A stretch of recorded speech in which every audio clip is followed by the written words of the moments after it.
There once was a monastery that had very strict rules.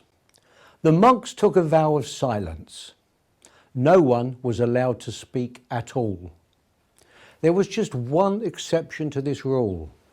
Every year, the monks were permitted to speak just 2 words. After his first year at the monastery, one monk was summoned to his annual meeting with the head monk. "It has been 1 year," said the head monk. "What are the 2 words you would like to speak?" "Bed hard," said the monk. "Thank you," replied the head monk. "You may go now." 1 year later, the monk was again summoned to the head monk's office. "It has been 1 more year," said the head monk. "What are the 2 words you would like to speak?" "Food awful," said the monk.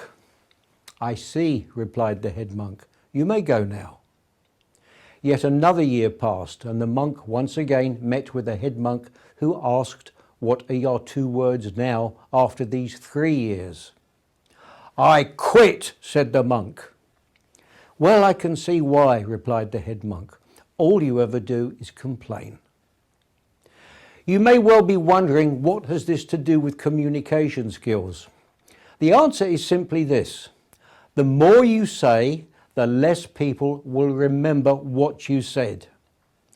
If you found that story amusing, you'll almost certainly remember it and be able to tell it to others.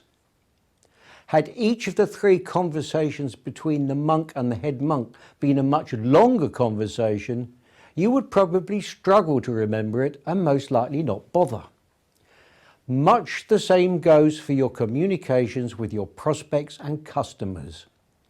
Always aim to convey your message powerfully and with as few words as possible. And remember that people love stories, and a case study can be turned into a very interesting short story.